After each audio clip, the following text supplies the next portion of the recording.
Celeste, just real quick, can you hear me? I can. If I click the stop video icon at the bottom, will that get rid of my being in with you and and Chris? I was always afraid to click on it and that I'd like stop the video or something on my computer. So should I just leave it and just be muted?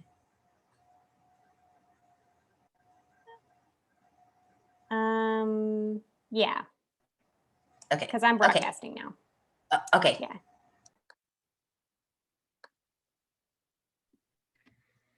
Hi, everybody. Everyone's kind of coming in. Good to have you join us today. We're going to give just a minute or so to let everyone enter the webinar. So we'll get started in a minute or so.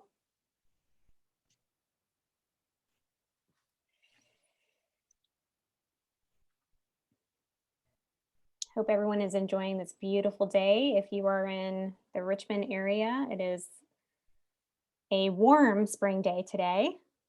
Lots of sunshine, a little windy. Nice break from the rain we've been having.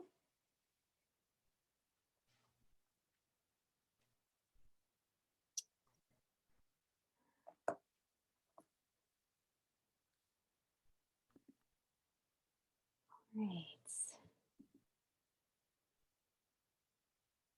All right, Chris, are you ready? Of course. Okay, good to go. All right, we're going to go ahead and get started. Welcome to VMFA Fridays After 5, a taste of art. We are going to talk about and welcome Center of the Universe Brewing today. I'm joined by Chris Ray, who's the founder of the brewery, and my name is Celeste Fetta. I am Director of Education at VMFA. I'd like to thank Chase, our sponsor of Fridays After 5. And again, thank you all for joining us this evening. If you've not been to a Taste of Art before or are back and need a little refresher, this is how we're going to work this tonight. It is a webinar, which means that we will be talking. We cannot see you. You can see us, and I always say use that to your advantage as you like. Tonight, as I mentioned, we're going to be focusing on beer. If you are pairing beer with us this evening, we do recommend that you pour it into a clear glass as each beer is introduced. We're going to be asking for your impressions of the beer and the art, even if you're tasting or not. We'd just love to hear from you. And to do that, we're going to be using the chat feature, which is at the bottom of your screen in the Zoom webinar. If you have a question or a comment, just pop it in the chat and we'll do our best to answer those live. We'll be monitoring the chat. We will not be monitoring the Q&A. Or raising hand. Do everything in the chat. That way we can keep our eye on one box and get to your questions and comments. So if everyone feels good about that, we're going to go ahead and get started. As I mentioned, I'm really thrilled to be joined by Chris from Center of the Universe Brewing, and he's going to tell us a little bit about Center of the Universe, where they are located, and what they do. So I'm going to turn it over to Chris. Well, hi, everyone. I'm excited to be here. One of the perks of working at a brewery is being able to drink on the job. So happy to be invited to be along. So our brewery is about 8 years old. We're a family-owned business, my brother and I. This that you can see right now is our beer garden. So right now it is arranged a little differently in Camp Kotu motif. We've got about 7 different fire pits out there currently that you can kind of separate and spread out. We are a production brewery, so we have both a tap room, outdoor beer garden, and then all of our beers are distributed throughout the Virginia area, grocery stores, independent bottle shops, and of course, restaurants. So, you know, we first started as home brewers, as a lot of us do in the industry, and my background is I played baseball. So I played almost 7 seasons at the MLB level, from Baltimore, Texas, to San Francisco and Seattle. And then my brother is a mechanical engineer by trade. So we took 2 totally different career paths that we ended up dropping and opening up a brewery. It was pretty scary, but at the same time, we love what we do, and we love crafting beers and especially talking to people about them. So this is the inside. That's right. So we went through a complete renovation. Gosh, it was probably about 3 years ago now. We wanted to go for if there was a diner in outer space, this would be what it looked like. So we You can't see them right now, but we've got red booths going down the other side. We've got a lot of different kind of lighting in there. We have some Sputnik style spaceship drawings and schematics in the back. And, we just wanted a place that's different and fun and, not only tastes delicious, but is visual appealing as well. So we've got this space right here as our main tap room. And then through the doors on the right-hand side, there's a private events room as well. So it's a pretty large space. We enjoy it. We are in the Hanover Industrial Park, which is right across 95 from Bass Pro Shop. If you've seen the KOA campground over there, we're right in that area. And you have a second location, is that right? Kind of in Ashland. Right. I know we'll talk about that a little bit later, but. Sure. It is. It's a research and development facility. It's called Origin Beer Lab. It's basically a mini-me system of what we have at our main facility. It gives us the ability to do pilot batches and experimentation, as well as collaborate and have some fun doing kind of interesting and different beers that we can then team up with organizations all over the Commonwealth. And you said you're producing brewery, so this is a shot of your production room. So what's going on in this picture? So lots of vats. Side, yes, this is where all the shiny stuff is. This is the fun place, if you will. On the left-hand side is our brew house, so you can see our boil kettle right there. There's another vessel behind it that you can't see, and then you can see these are fermentation tanks. So you can see it says FT2, that's fermentation tank 2. 30 barrels is the volume. A barrel is a English unit of measurement. It's 31 gallons. So each of these tanks hold roughly 1,000 gallons, and then we have 60 barrel tanks as well that'll hold about 2,000 gallons. So, we're not a massive brewery by any means, but we do put out a good amount of beer every year. And then I love this shot of one of your beers in your logo glass. So tell us a little bit about your logo too, and the name of your brewery. I mean, I know anyone's from Ashland or knows of Ashland. Ashland's known as the center of the universe. So. It is the center of the universe. Oh, it is. Sorry. Yes. It's proven that's where it is. But no, I've lived in Ashland and the Ashland area for a long time. This is where I would spend my off seasons. My wife is from the area, is from Hanover. And yes, Ashland is called the center of the universe. There's multiple municipalities across the country that claim that, but Ashland is the one that actually holds the trademark. So therefore, it's officially the center. We took the name as, concentrating on the center of your universe, being aware of the people around you and how your actions affect those. That's kind of how we run our business. And so we really love the name. It's catchy. To some people, it's a little bit, pompous, but for those that know us, know that that's not the way we operate. In terms of our logo, we went through a complete rebranding less than 18 months after we opened. We realized that when you're first opening up a brewery, you're concentrating on the shiny stuff in the back and not exactly your branding element. And that was obviously a short-sighted move on our part, but we were able to team up with Big River advertising agency and start working on a complete rebrand. And our logo is actually two parts put together. So this is one part over there on the glass, and then center of the Universe Brewing Company, which you'll see on the first beer that we're doing. You can see the nameplate of it, and then they combine together to make one universal one. So, when we were developing this logo, anything that's not symmetrical is difficult to print when it comes to like swag, t-shirts, hat, because it doesn't really, you're centering the logo, but it doesn't look centered. And so we wanted to have the ability to kind of break pieces off and have some logos that maybe didn't scream billboard and were just kind of cool and interesting, like this logo here, where there's actually a C-O-T and a U in the logo, once you kind of dive down and take a look at it. Oh, okay. I'm gonna have to do that later. Because I can definitely see the C and the U. Mm-hmm. All right, I'm gonna look for the T. If anyone can spot the T, pop it in chat and let us know if you can find that. Well, let's get to sampling for the first selection. Before we do though, too, you had mentioned that you had expanded kind of the outside during COVID and things like any other kind of, if people wanted to come see you and sample some beers, any other thing you want to mention about kind of how to do that? And Sure. So right now we've got a couple rules that typically aren't in place. Number one, we're adults only, and we're not currently allowing pets. So those are two things I like to get out there, because that's not a custom to our brewery, but it's one way that we can ensure that there's a couple variables that we can eliminate, to make sure everybody's safe. We do have strict rules in place. We kind of pride ourselves on a safety first approach, not only for our patrons but for our staff. So face masks are required at all times. We also do table service, which is not a customary thing at breweries. We wait on you so that you don't have to get up, you don't have to move around, you don't have people moving around you. So it's a real safe environment. We've got 7 fire pits that are private, so your group or the pair of you or just you alone can enjoy a fire pit and hang out outside in open air spaces. So we are open in that respect, and we're enjoying a little bit more return to normalcy. That's for sure. All right. Thanks, Chris. I know everyone appreciates safety, so thanks for going that extra mile for your customers and your staff.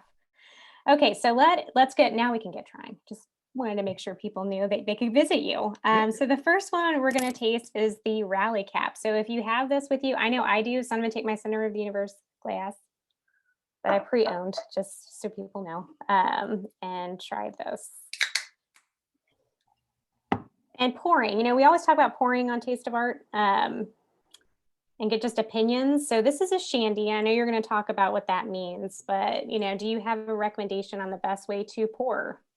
This beer, the carbonation level is pretty high, but it's also small bubbles, so you can pour kind of vigorously with it. It's not going to hurt it. It'll, any sort of foaming that's going to be on it, it's going to dissipate pretty quickly. Okay.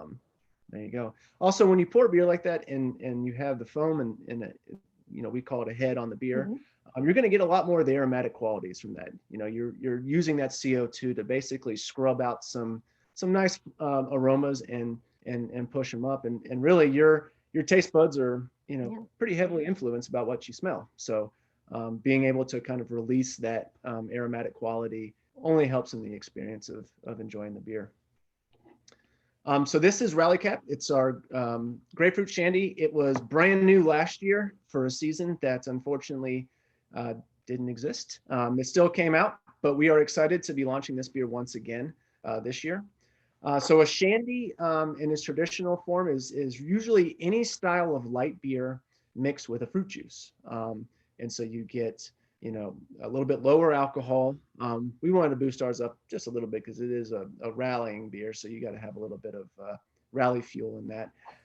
But we used a Belgian wit, so you're going to have some clove and some banana esters, then mixed with some grapefruit. So it's a really nice, refreshing summer beer. We didn't want to make it super sweet. That's one of the things that we see a lot with shandies, is that it's like overly sweet. And when you're at a ball game and it's 95 degrees outside and you're sitting in the stands, that kind of sweetness is going to weigh on you a little bit. So we wanted to go a little bit lighter. And so just like wine, beer has, we use gravity, but it's residual sugar is essentially what we're testing. And so we want to drive that residual sugar down. And so there's not that big kind of, chewy, sweet flavor on it. And it's nice and refreshing, ready for our next. I can definitely smell. I mean, it's got such a nice smell, I have to say. And it changes. Like, it's changed since I poured it. The bubbles you were talking about, I got that hit of grapefruit first, and then I'm seeing kind of those under notes you were talking about, like that banana. Yeah, usually, so the banana and the clove flavors, they come straight from the yeast strain that we use. So Belgian yeast strains, whether it's a Belgian triple or a double or a quad, all those kind of fruity flavors that come out of it are really being influenced by the yeast strain that you use. And so when we use a Belgian yeast strain, we typically will ferment at a little bit warmer temperature. The warmer the temperature, the more the flavors of the yeast will have an impact on the overall flavor of the beer. And so we kind of like those little bit funky banana, clove. It adds a little bit of interesting than just a one-note grapefruit taste. So we by design allowed those other flavors to kind of play a role in the beer. Yeah, it's working very well. Because usually grapefruit, I'm like, ooh, but this is it's just not overpowering. Sure. Yeah. Yeah, you can definitely, once you start getting into fruit beers and adjuncts Mhm. and things like that, you can definitely go overboard. Mhm. For us, we've always been about, it's a beer first, right? So we want you to taste the beer, and then we'll add some nuances to it to kind of um, complement it. But we don't want you to just taste grapefruit, right? Yeah. Because then I could have just made, taken grain alcohol and put grapefruit juice in it and called it Rally Cap. So we definitely want, some of the more traditional flavors of beer to stand out with it as well. Well, if anyone else is tasting and wants to put your impressions in the chat, please feel free. Melissa has asked, getting back to your logo, and my challenge to find the T, is the T nestled inside the U? Yeah, so it's kind of a crooked T that Okay. happens on the left side of it. So it is, we took a little bit of liberty with what a T Okay. looks like, but it, it gets there. Yeah. So how did this? So it's partnership with the Flying Squirrels. So did they approach you? Did you approach them? How did that It come was about? kind of a combo. So, like I said, my background is baseball, and so Mhm. once we were about ready to open up, Todd Parney, the GM of the Richmond Flying Squirrels, came to the brewery and just to chat and try some beers because they were starting to get into the craft beer and putting a lot of local stuff into the stadium, which is amazing. Yeah. And so we kind of hit it off. People that work in the industry in professional sports, there's a lot of you know similarities in personalities, and we really got along. And that year their craft beer sales did great. They're representing breweries like Hardywood and Legend, and a lot of the local Richmond stuff. And obviously Richmond loves their local beer. And so I just kept kind of hinting at, like, maybe it wouldn't be a bad idea if the Squirrels had their own beer. And I did it enough, I think, where Parney finally took it as his own idea. And at that point, then we were on the same page, and we began working on the original beer, which was Chin Music. So Chin Music was a Vienna style lager that had about a 6-year run. But like all beers, sometimes it's time to switch things up. And really, when we decided to do something different, we really wanted to do something that was even more approachable than Chin Music. Yeah, a Vienna style lager is pretty approachable. It's like a Dos Equis or a Sam Adams Boston lager, but we wanted something even more widely approachable. And so we came up with doing a shandy. We actually had a retirement party for Chin Music at the Diamond. And we had 3 different flavors of the shandy. We had a lemon, we Mhm. had a grapefruit, and we had a blood orange. And the grapefruit was the winner. And so we decided on that brand, and on that style of beer rather, but we still needed our brand. And it's always fun working, when you take 2 businesses that have pretty tight rules and parameters on their branding. And you put them together and say, hey, combine your brands to make a brand. But it was a fun collaborative effort.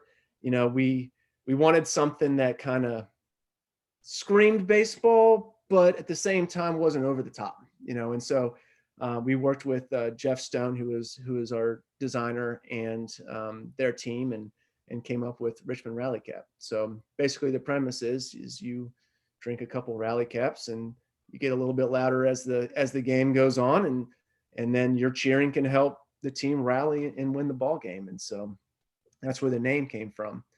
The artwork wise, it was pretty straightforward at first, and until we got to the mouth of the orange was something that I think we ended up doing about 15 different renditions of that mouth, because the squirrels were trying to balance the family feel and not being angry, and we're trying to balance well, this is alcohol, it's for adults, it can be a little edgier. And Mhm. we finally found a nice little balance of where we should be, where it's not over the top angry, but at the same time, that grapefruit rather is getting down to business and ready to start rallying on its team. There you go. And so I know, with COVID restrictions starting to be lifted, I think Squirrels just announced they're going to start the season and do games in person Yep, May 4th. Correct? May 4th. Okay, May 4th. And if you can't get to a game or are not ready for that, where else could we find Rally Cap? So Rally Cap beginning next month is going to be kind of all around. I know Trader Joe's is going to have it in all their stores. Food Line is going to have it in select stores. And then if you have some independent bottle shops that you go and shop for your beer, it'll be available there at the brewery. And then restaurants will begin carrying it as well. So it'll be kind of scattered about. We're able to tell where it goes, but we're not always able to tell if they still have it. So it's always a safe bet to come to the brewery, and then always obviously at the Diamond for the ball game they'll have it as well. Great. And at VMFA to go. So you go. Again, you can if you haven't gotten already, it is available through our pickup, and you can also just get it if you come to the museum. So if you're liking this, just take note of those places that it's available. So for this art pairing, I went straight for the obvious, and we're going to talk about flying squirrels. So this is the common flying squirrel from the viviparous quadrupeds by John James Audubon. And if you're a bird lover, that Audubon name should sound familiar to you. So he's more widely known for creating the Birds of America series. And he's, we'll come back to the squirrels in a minute. I'm going to talk a little bit about him. This is a great portrait of him, which is just, I would retitle this Can't Even. I mean, he just looks like he just has had it, but he led quite a life. He was born in Haiti, and then educated in France, and then moved back to the States when he was a young man, and really became a botanist, adventurist. I mean, you can see here in this portrait, he's surrounded by plants and nature with his rifle. He was well known for his flowing locks and curly hair. That was a very big pride for him. Known for his looks as well, and just a really charming character. So what he did is he set out across the Americas to document birds, as I mentioned, sketch them. His journals, where he wrote extensively about them. Sometimes he would capture the birds and then draw from life, and always draw from life. And then worked to publish this series. Well, after that was completed, he began immediately thinking about his next publication, and he wanted to concentrate on mammals across the United States. So he set out in 1843 for an expedition starting out from the Hudson River, so that's where he had his home in New York, and went west, kind of following the path sort of Lewis and Clark a little bit, and then documenting along the way. He spent about 2 months at Fort Union. And again, I mentioned he was a hunter, avid hunter, but he was really appalled at the way that white hunters were killing buffalo and just leaving the carcasses out. And he just really became very kind of despondent around hunting after that. And kind of came back home to concentrate on kind of documenting and producing the portfolio. The portfolio has 150 plates in it, and it was sold by subscription, so you could get a copy, through a subscription service. About halfway through the production of this, his eyesight started to falter a little bit, and that also upset him as an artist. And his son sort of stepped in to do the remaining kind of half of the publication, and he passed in 1851. So lesser known is this kind of set of prints, but included the flying squirrel. And I put a picture of a real flying squirrel next to it that just was too cute to pass up. And he did, I feel like, pretty good job capturing the likeness. On the left, you see kind of a sort of, I don't know what you call a group of flying squirrels. If somebody does, please let me know in the chat. Well, we're going to say gaggle for right now, a gaggle of flying squirrels. And they're all sort of shown in different states of living, sitting, but also flight. I love kind of in the top left corner here, this squirrel is sort of perched, ready to go. And then you see this one sort of in mid-glide. And gliding is probably the better way to talk about squirrels. These flying squirrels, they don't have sort of the mechanism to exactly fly like you would think about a bird flying or a bat flying. So it's almost like they sort of open sort of their membranes here and just sort of glide to a tree. Um, and they can do that for about, gosh, I read 150 feet for a single flight, or glide. And the legs do the steering and the tail does the braking. So that's how they work. Oh, Susan has said a dray or a scurry, a group of squirrels. Thank you, Susan. I have learned something. So there's two types of flying squirrels. There's northern and southern. Northern has a gray belly, southern has a white belly. Can't really see the bellies on these. So he might have just been fudging a little bit to be a little bit more general. And just thinking about kind of why the Flying Squirrels, our baseball team, is named that. I know there was a competition to name the new team when they came here, and there were a couple of choices, and I think the team picked this one. But we were trying to remember like who submitted the name, why. So there are flying squirrels that are native to Virginia, but more in the mountains, not necessarily Richmond. So again, if anyone has any ideas about that or knows that story, pop it in the chat. I would love to know. But I think too, I kind of am picturing sort of this glide or like a slide into first, sort of the motion is what makes me think of baseball a little bit. I don't know, Chris, what do you think? You're a baseball player. Do you feel like a flying squirrel sometimes?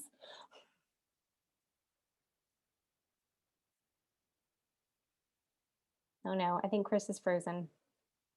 Or he just didn't like my question. Well, as he's thinking about, oh, there you are. You were frozen, Chris. Sorry. That's okay. Yeah, I had some internet issues, man. Okay.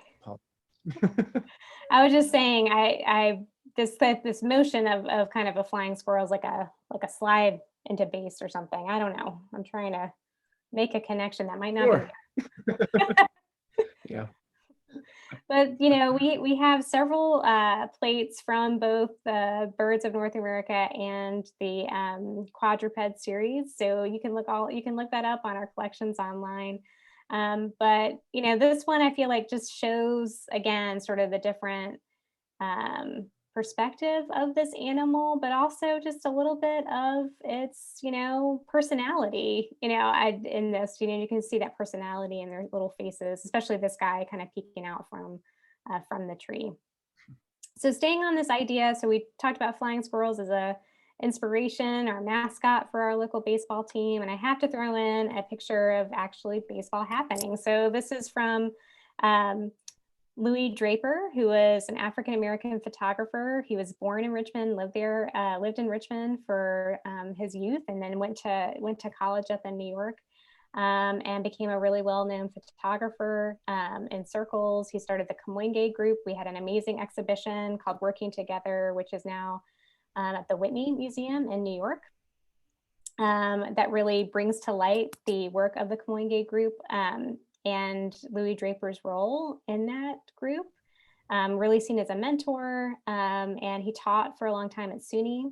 And Nell Draper Winston, his sister, who still lives in the Richmond area, gifted his entire archive to the museum. So it has been completely digitized. This archive includes prints, negatives, his cameras, his syllabi from when he was teaching, and this image, which is named sort of not by Louis Draper. We have to give everything a name, and that's why you see the name below in brackets.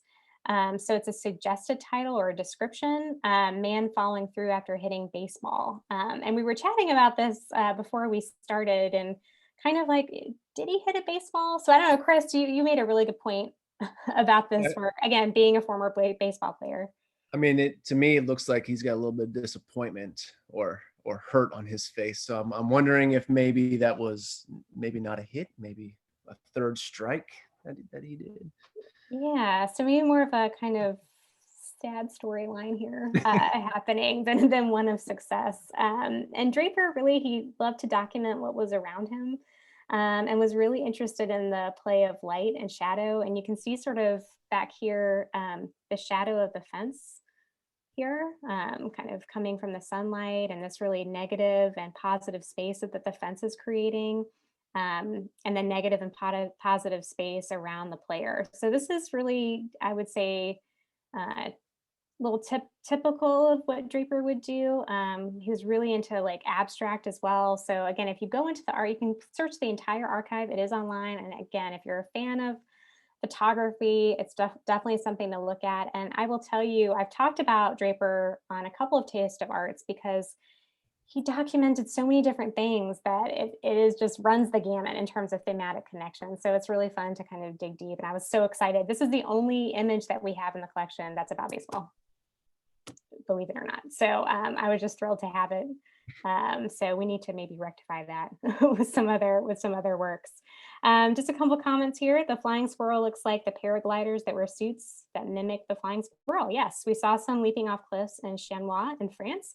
Absolutely. And I will say like that flying squirrel, the membrane is inspiration for gliders and suits that look like that. So you're spot on, Kathy. Good to see you, Kathy. And Susan says, Ari, the name of the baseball team. I thought the city had a contest and residents voted. That is true.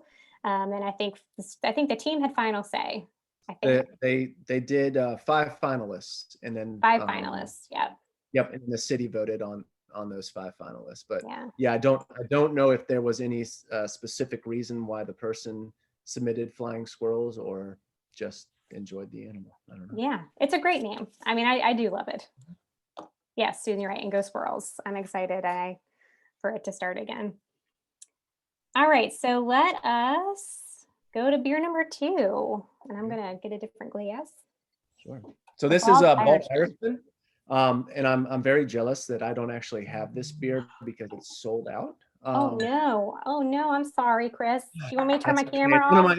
I'm gonna have to come to the store this weekend and get some because this is one of my favorite beers. This is a beer that we originally brewed for, we've got a team, they're called the El Balderinos.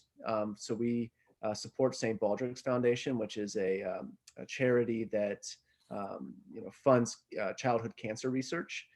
And so we would always have a big party for this group to help them raise money, and we would brew this beer, not for distribution, but just in the brewery.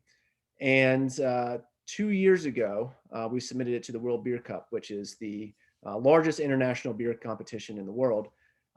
And surprisingly, we received the gold medal for the best Irish red ale in the world, which we were beyond excited about.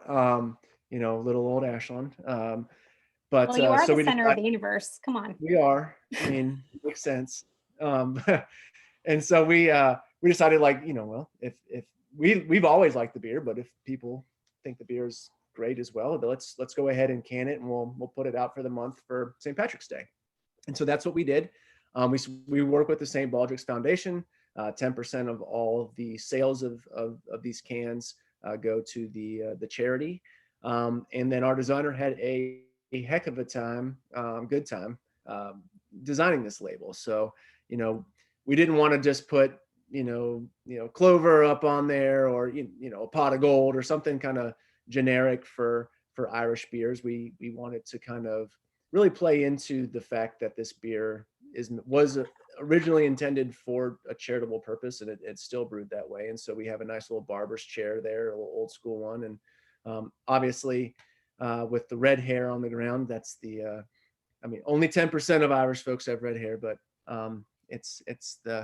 we felt it was nice and added a little bit extra to it. So it's a really enjoyable beer. It's going to have some roasted malt flavor. It's going to have some caramel flavor, but also be pretty smooth. So we really enjoyed this style of beer in general. It's a maltier style of beer, so hops don't play a whole big of a role in it. The origin of Irish red ales, it's really hard to put your finger on. A lot of historians have tried looking at it. Some theories is that they were trying to take the English pale ale and make it not so bitter, or make it a little bit more flavorful. And so they added in different caramel malts or roasted barley to do that, and then lowered the hops down to kind of take a back seat. And So that's kind of how the beer tastes. It Mhm. has a nice round, full flavor to it, but at the same time isn't super heavy. And there's not just one component that sticks out. Like it's not just like, whoa, it's so roasty, or Yeah. wow, it's really sweet and caramel. It's kind of all kind of blends together, which this makes it a really nice, easy drinking beer. I was gonna say it's very smooth, and yeah, I can't like pick out, Hmm. something singular here. It's really Yeah, good. and I And the color, I mean, to get that Irish, is that from the malts? That That's kind from of red the caramel malts. Yeah. caramel So malts. Okay. when you malt barley, so the barley that we use in beer doesn't just come off the fields and into our mash tuns. It actually has to go through a malting process. And so those that aren't familiar with that, they essentially take all of the barley off the fields. Typically, it's two-row barley, and they put it in these huge warehouses. And what they do is they create this environment to trick the barley into thinking that it's time to start germinating. And so, as the barley starts to work towards germinating, um, it starts producing more sugars to get ready to provide fuel for it to grow. And so these huge malting houses will create that atmosphere. And before that barley can sprout, they'll heat it up to about 350 degrees or higher, depending on what kind of malt they're making. And it stops the process and it seals all that sugar in.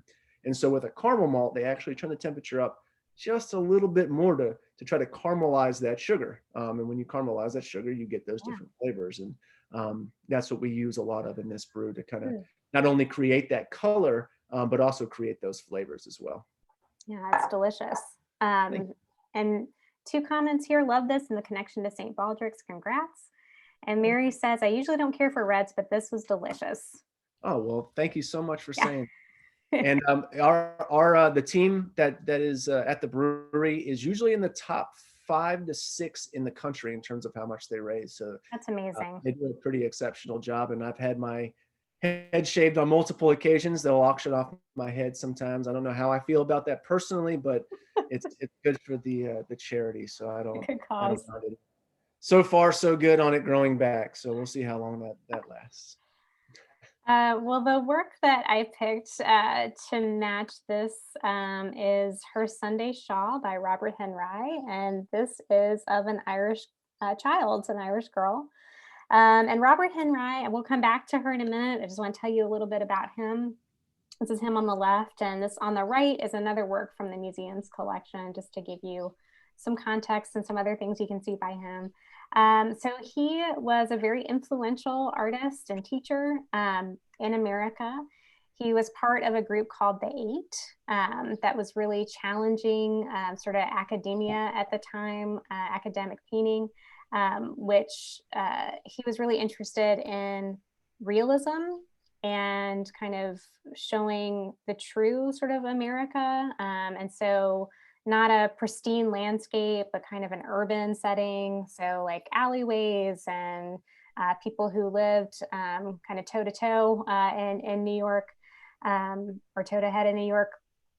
And so if you can kind of picture the society portrait of someone who's very wealthy, so he would sort of turn that on its head, still do a full length portrait, but portray someone who was not very wealthy or, who had an everyday job. In this particular case on the right, she was a dressmaker.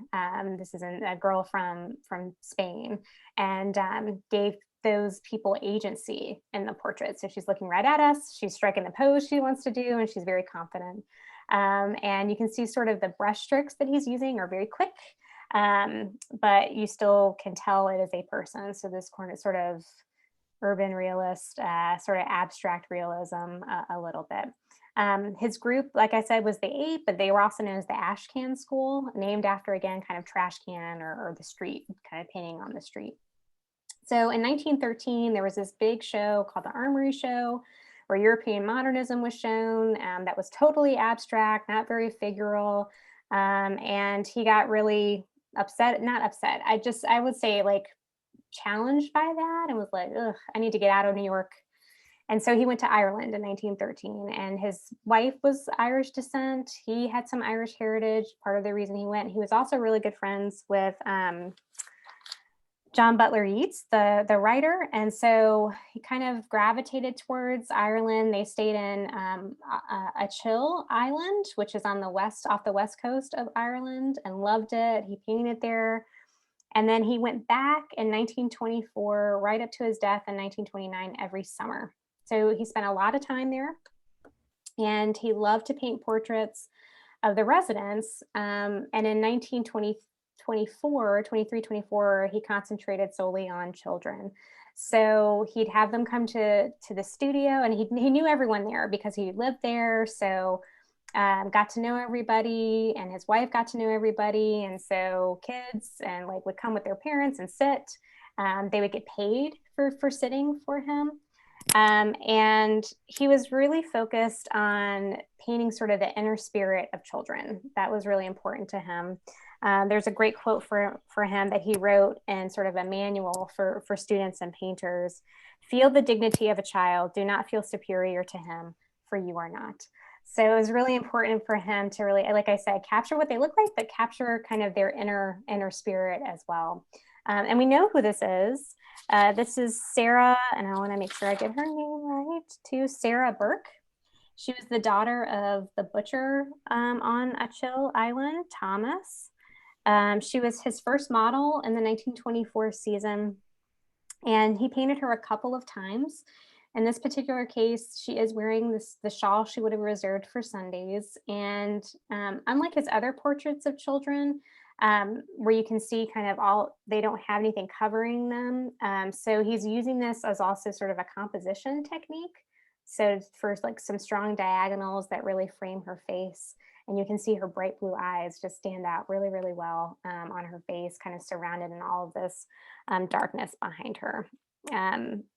So this is sort of towards the kind of end of his career, and as he gets older, his brushstrokes become even more looser. But he really sticks to painting these portraits. And at this point, he's well known. He doesn't have to paint for any commissions. He's really painting for himself, and he really sees Ireland as sort of this safe place for him and respite. And they actually owned a place called Corrymore.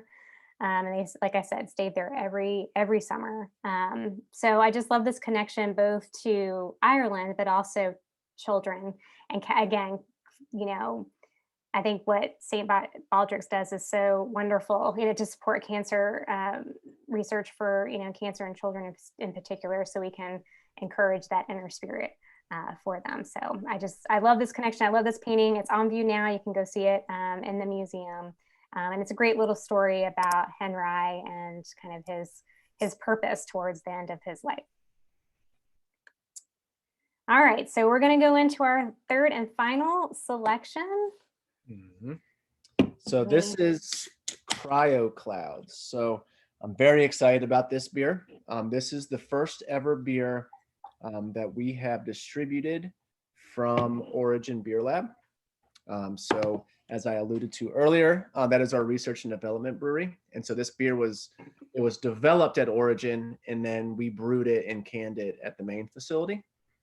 So Cryo is referring to the Cryo hops that we use. So there's hops are a vine. Their closest cousin is cannabis. So it looks kind of similar when it's growing.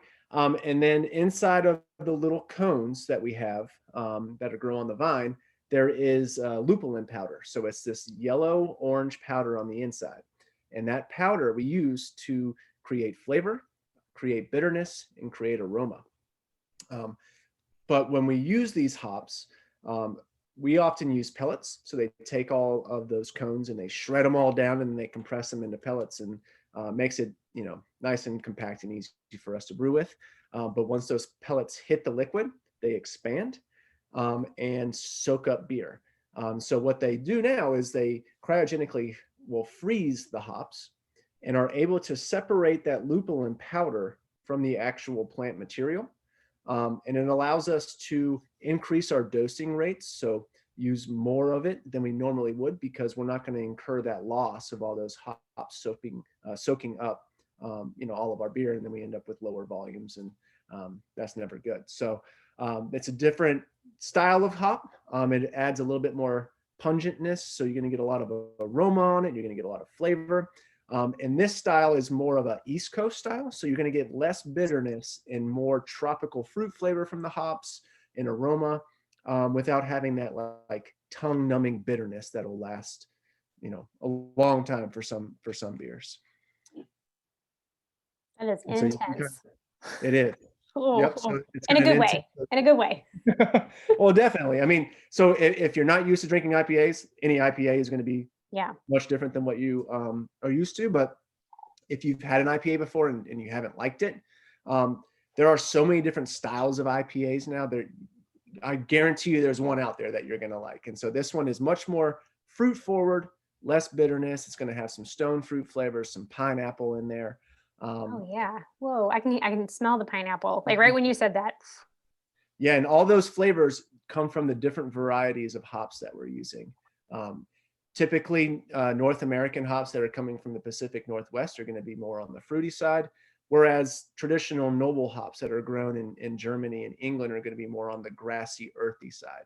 And so for at least American IPAs, we use typically American hops or hops from New Zealand, and those are going to be more of the fruitier varietals. Okay.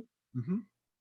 And so hops do grow in Virginia, just not as much as the rest of the country. We used to grow a lot of hops here. They like arid climates. So typically where grapes grow well, hops grow well.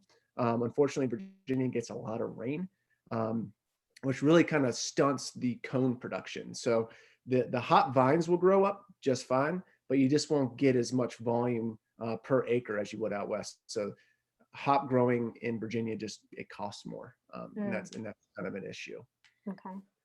So how about we've talked about logo, on the other cans and can design, and this is a little bit different, instead of having kind of one focal point or image on the center of the can, this sort of wraps all the way around. I mean, I'm looking at mine, just in case you don't have this, I'll just turn it around. It goes all the way around. So really cool. And I know we've got a couple more examples that I can switch to if we want to stay on this one, Chris. No, we can go to the other ones and it'll help kind of explain what these are. So these are actually fractals. So a fractal is a mathematical equation that you would input into a computer. And basically what it does is it repeats that pattern over and over and over and over and over and over and over again to infinity and creates these really cool, intricate patterns that's done just out of a math equation. And so one of the cool nerdy things, this is probably more than what everybody needs to know, but at the origin of a fractal is the middle part. It's actually called the origin. And so since we have Origin Beer Lab, fractals just made sense for us. Plus there's an infinite amount of images and colors and things that you can do with it. And it makes it, visually appealing, but at the same time, when you look at these labels, which brewery it came from. I mean, you have the standard, the bottom part with the logos, you have the name going up, but it gives you a different look every time. And we really do enjoy it. Yeah, it's really, really cool. A question coming in from Natasha, does I always say this wrong. I know I did this last time. I just want to do I want to do it the other way. Does this double IPA have THC in it? It does not. So hops do not contain any of those types of chemicals that exist. And obviously not legal currently. There are some breweries out west, I think, that are experimenting with actually using THC in their beers. But no, these do not. And really some of the hops varieties that we brew with, I'll walk into the brewery sometimes if we're dry hopping an IPA or something like that, and it smells exactly like its cousin. Like it's shockingly similar, when you have it in concentration like that. But no, these do not contain any of those elements. That's a good question. Good question. So riffing off of fractals, we're going to take a look at this work by Fiona Ross. Fractal Eclipse, excuse me, number 24 in the museum's collection. And Fiona Ross is a local artist who I know well. I used to do tours with her classes when she taught out at U of R. She's awesome. Her work is represented right now by Odetta Gallery out of New York. And there's actually an online exhibition that's going on right now. So you can type in Odetta and see more of her work. And I had a chance to chat with Fiona this afternoon. I'm like, hey, I'm going to be showing one of your pieces. Let's talk. And was really gracious to spend some time talking me through her process and how this came to be and why it's called fractal. And you can see some of that fractal happening like on those cans, kind of up here on the corner and within. This is very intricate work. This is Sumi ink on Ong paper. And this paper has some qualities to it that sort of change depending on how wet the paper is. So using this kind of Sumi ink, which saturates really well, when you put it on the paper and go over it over and over again, or color as Fiona has done here, the paper will kind of soak up that liquid and it starts to pucker and almost sort of raise. And as it dries out, it kind of stays there. And some people find this kind of as a fault on this paper, but Fiona loves it and sees it as an asset because she wants that sort of textural quality, almost like a topographical map kind of quality, because she comes from a ceramics background. So she sees these as almost turning from 2D to 3D in her working process, which is really cool. This is from a series that was inspired by a solar eclipse that she witnessed in 2017 with a fellow artist, Tanya Softic, who is also at U of R. I should say too, Fiona is now the creative arts specialist at Cedar Fields. So if you know anyone at Cedar Fields, they're probably working with Fiona. So she was really taken aback by the way that the eclipse was kind of coming through the leaves of the trees. So she sent me this picture. This is from that eclipse. And she's noticed the pattern. You can see the eclipse being repeated over and over again through the leaves, if you see these kind of little arches. And that's what gave her this inspiration to do this eclipse. So, and make it repeating like a fractal. Like you were saying before, Chris, that kind of like it could go on to infinity. And that's what she's trying to sort of replicate here in this image. So the crescent moons that you see kind of shape, this is the eclipse happening. So here's this kind of circle shape going over this circle shape, but it's repeating over and over again. And then sort of seeping off to the sides are these sort of lines and fractals happening. Again, so intricate. And again, in person, I just can't imagine how much detail that you'd be able to see in person on this work. And for her, again, she was mentioning kind of this idea of fractals and an expanding universe. So again, bringing in, it always comes back to the center of the universe, doesn't it? Yeah. So this expanding universe. And so she's like, in this universe, are there 3 moons? Are there 3 eclipses? So she's sort of telling the story to herself as she's making this piece, and it just keeps growing and growing and growing. And she also sees fractals as kind of representing how we learn, sort of this kind of one question leads to another question that leads to another fact that sort of uncovers something else. So it's a really great inspiration, right, on the importance of keep growing, keep learning, keep experimenting. And I just love that kind of connection with what you all are doing at Origin, and that because that's what it's all about, right? Just trying infinite possibilities of what with so many different ingredients and so many different varieties of hops and grain and yeast. It's infinity. Really. Yeah. And that's what Origin is for. It's so that we can keep creating and pushing those boundaries and keep moving forward. And that's what's so exciting about being able to launch these brands from Origin, is that you get to try stuff that doesn't exist. The Cryo hops that are in here, this was the first shipment of that hop that they've ever sent out. So it's, we just keep pushing the envelope on different varieties and different techniques. And it's the fractal. Nice. And Mary has asked, what is the significance of the texture and the circles? It almost looks like a close-up of skin to me. Oh yeah, I can definitely see that. Sort of the ridges and wrinkles. Or is it meant to be geographic? That's a great question. I don't want to assume for Fiona because I know her, so I don't want to like make a guess here. But I know she's inspired by nature as well. And if it is sort of this pattern that she was seeing through the leaves, I kind of almost wonder because if you turn a leaf over, it almost has that same kind of like crisscrossing and fine lines. It could be skin too. I can definitely ask her and see what she says, or if she's watching, or we'll watch this video later. If she could let me know, that would be great.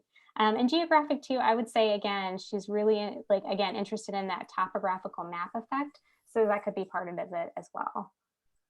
It's a really cool piece. I do encourage you to kind of visit Odetta Gallery and see more of her work. This work has not been on view ever at the museum. It was purchased in 2019, and because it is a work on paper, that means we'd have to rotate it pretty frequently. But I hope it comes out. I would love to see this in person. I just think I don't know, it's just so much to look at and think about.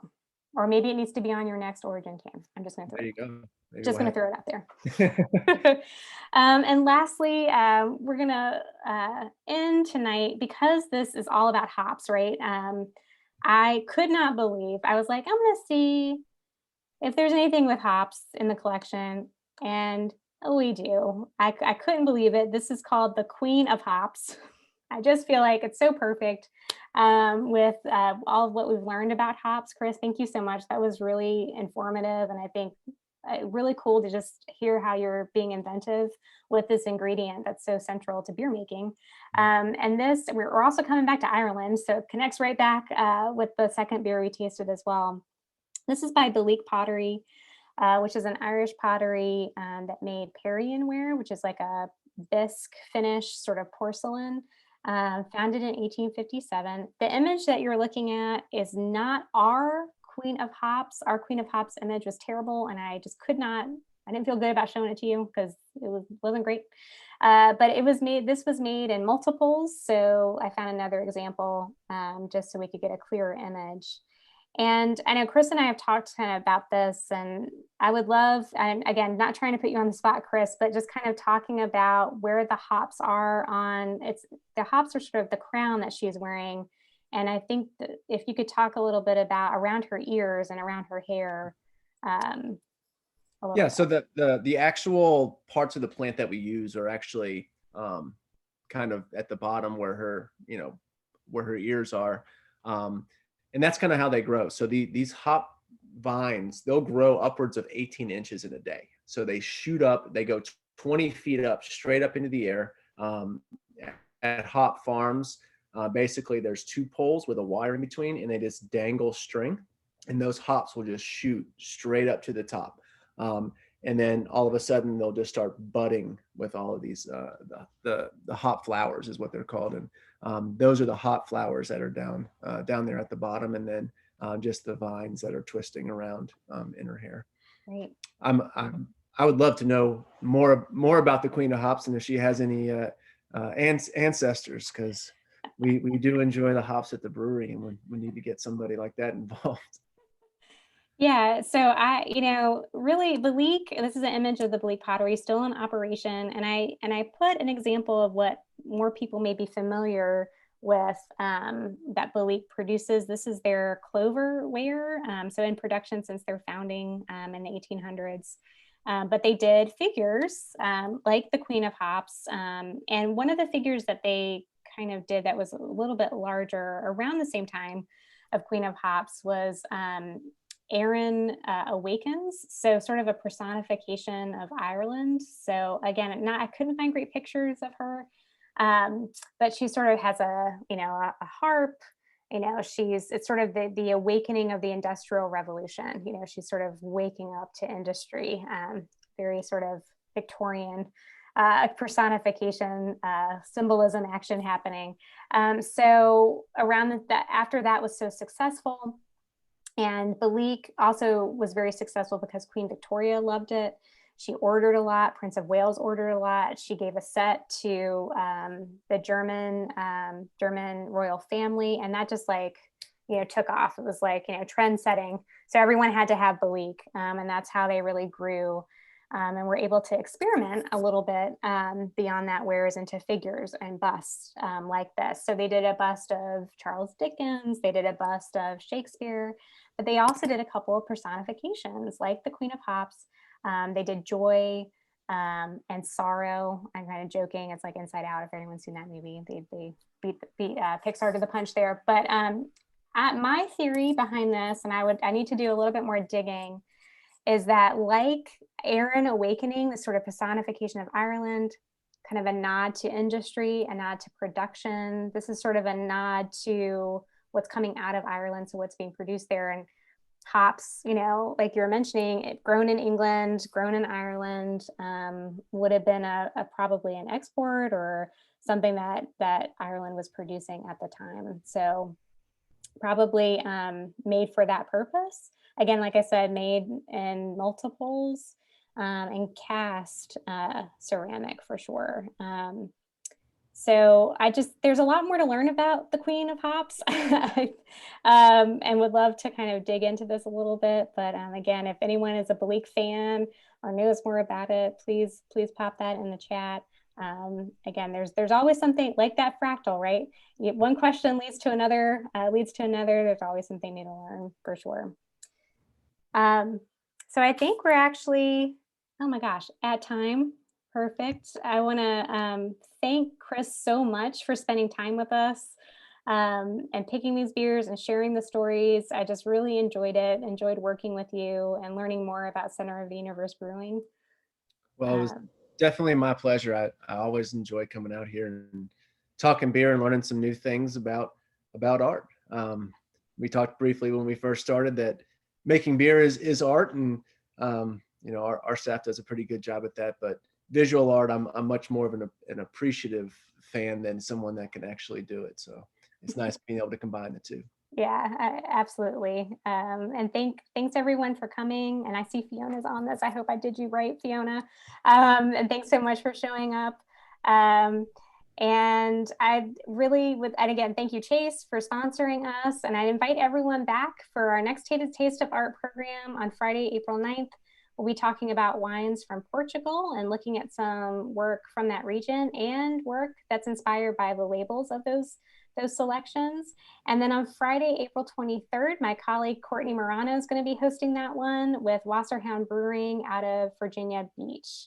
So again, oh, one more thing though. I see Fiona says, happy to relate skin to the texture of the work. Thank you, Fiona, for answering that question. Again, appreciate your time, Chris, and sharing your beers with us and everyone sharing their Friday night with us. If you missed something, this recording will be on our YouTube channel in about a week. So I thank everyone again and have a great evening. Good night, everyone. Bye.